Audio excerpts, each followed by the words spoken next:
make it. Okay, should be recording now. Yeah, thank you for joining my talk. I hope you can hear me. Yep, I'm not muted. So this is joint work with the University of Massachusetts. So we work together on this paper. It was presented at ICLIR. Oh, I forgot the name.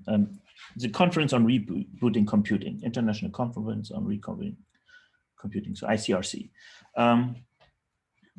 What we looked into is into accelerating approximate Bayesian computation for COVID-19 modeling. So let me first give a motivation. And for me, that was a pretty new field. So the idea here is that you have models as simulator. And it's pretty common thing. Like when we think about, for example, in particle physics, we have things like we don't want to run all those real experiments in the Large Hadron Collider. So we might actually do some simulations to predict how certain things will actually happen. How will certain parts in physics actually behave? Similar in protein folding. So when we want to know how do certain proteins fold, we also have simulators. And in pandemic analysis, especially in something like COVID-19, it's of interest to model this too. So the idea is that we want to capture our understanding of the underlying mechanisms, and we want to find kind of the right parameterization of our simulation, because if we find the right parameterization, that can explain real world observations. We will later on see how that actually looks in a real simulation. So the field or the research field where this is done is called simulation-based inference, and it allows to kind of fit models to data. And it's more fitting in a different sense than what we would usually do in machine learning, where we just have a classification issue. No, here it's a bit different. And the interesting part is that we simulate, and by kind of looking how the simulation fits our data, we find a model fit. So we find a model fit over simulation and not over just having a model that tells us which features to combine. And it gives us a lot of potential for parallelism and acceleration, and that's why we're having this talk today. Talking first about the model for COVID-19 modeling. So how does it work? When we look into the data, what we get for COVID-19 are the so-called ARD numbers. It's the confirmed active cases, the confirmed recovered cases, and the confirmed death cases. So these are all people that made a test, and we know they definitely had COVID-19. Now, what makes this whole process so challenging is that we have an unobserved subpopulation. So here we have the people that haven't been infected at all yet. Then we have a transmission function where we say, okay, that many people will get infected.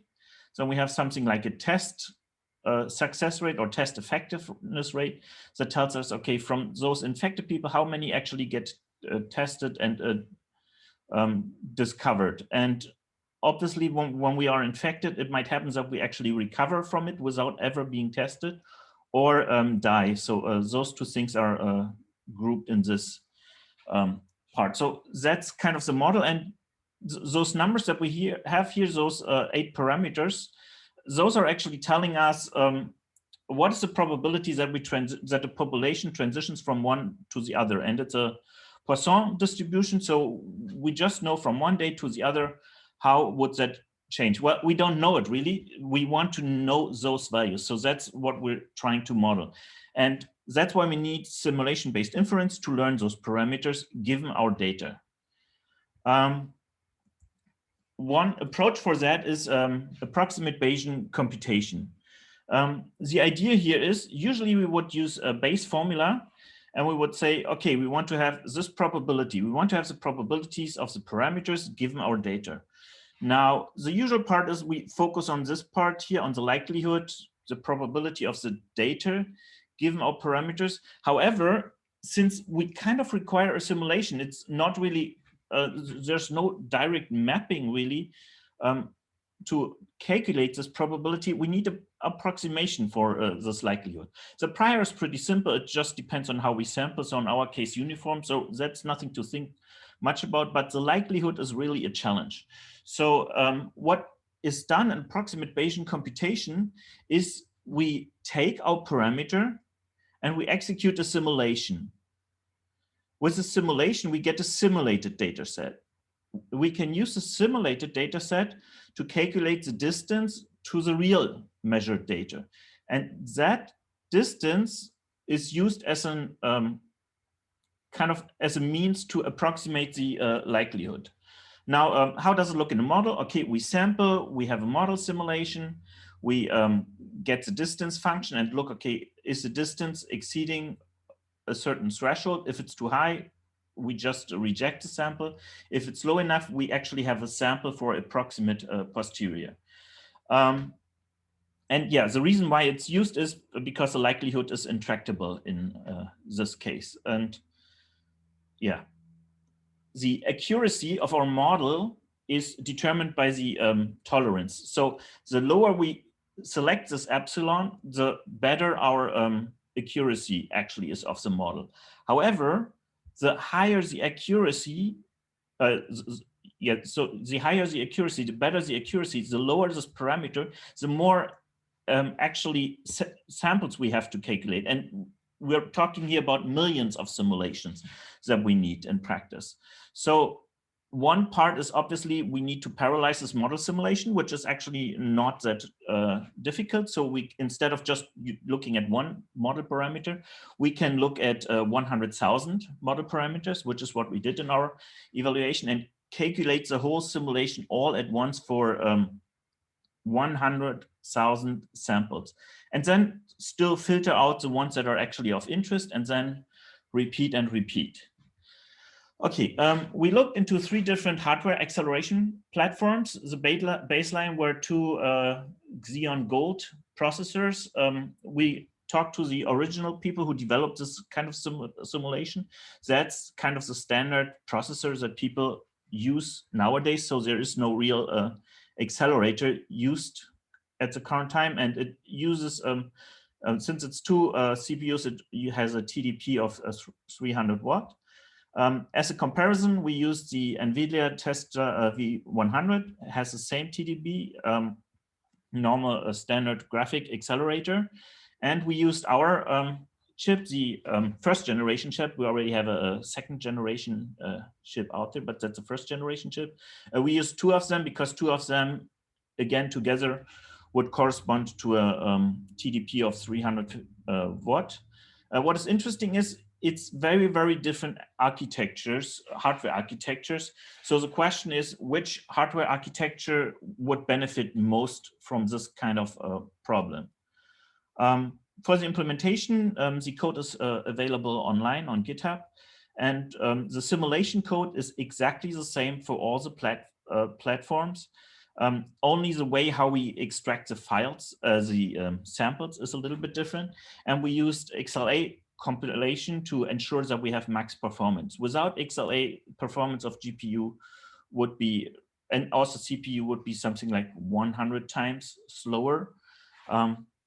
So it's really important that we optimize this part to have a fair comparison. For performance comparison, we had different settings, like different parameters of the epsilon, different samples, but the kind of the amount of acceleration was very, very comparable among all the experiments. So it showed that the IPU is 30 times faster, or 2 IPUs are 30 times faster than the setting was 2 CPUs, and that the IPU is also 7.5 times faster than a GPU. That's about the simulation. So that's a pretty good result, this kind of speed up. Before I come to the conclusion and tell you why we believe that we're that much faster, I think it's interesting to see how does this mapping look like. So here we see, we use the data of Italy and used for training, for getting our parameters 49 days.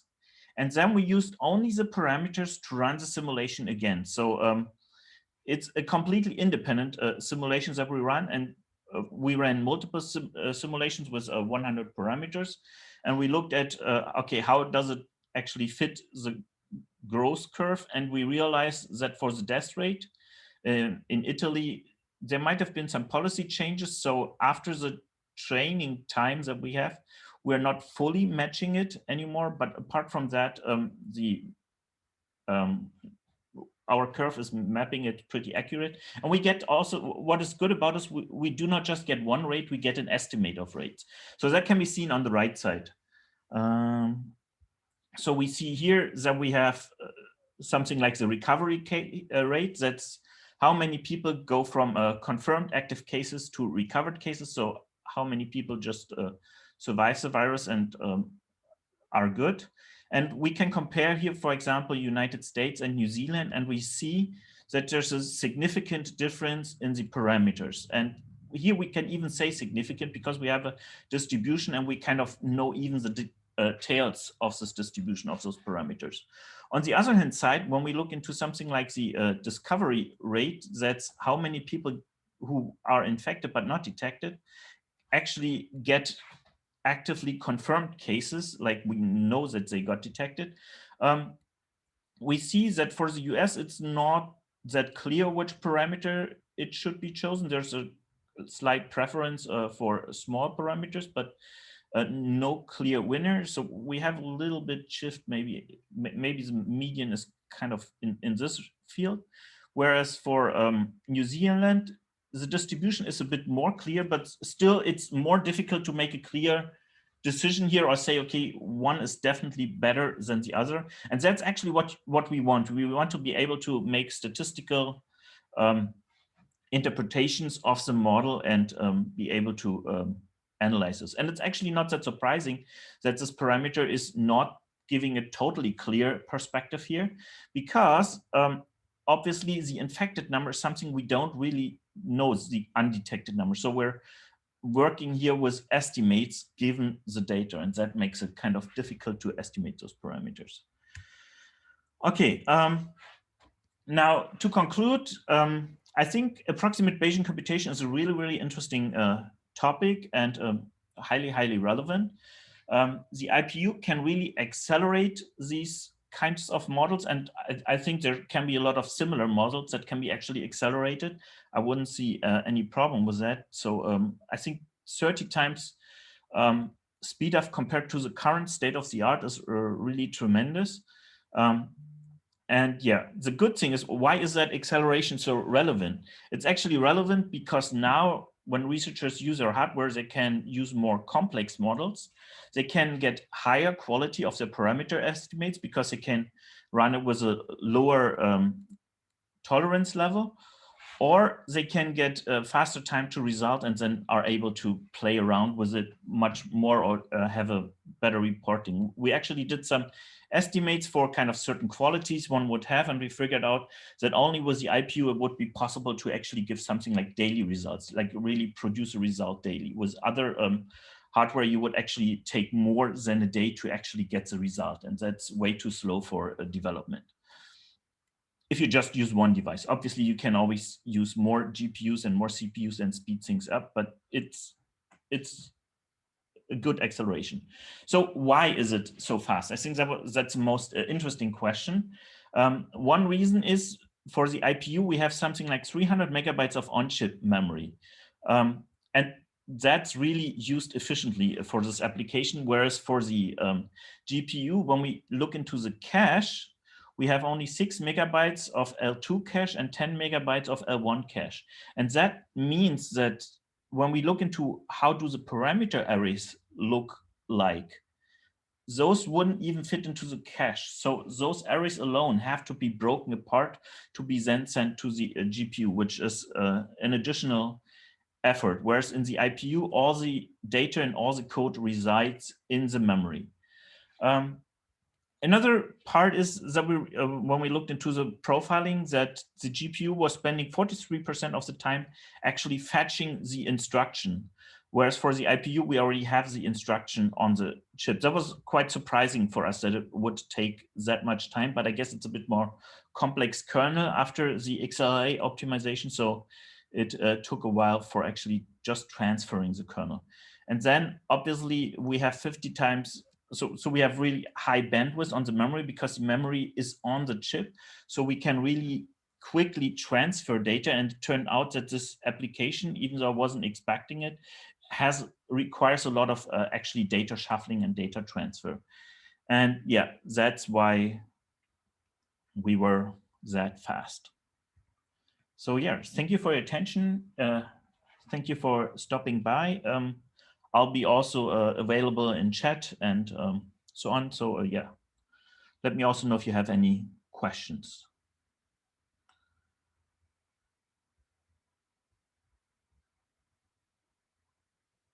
I think for questions, you would have to raise a hand if you have any questions.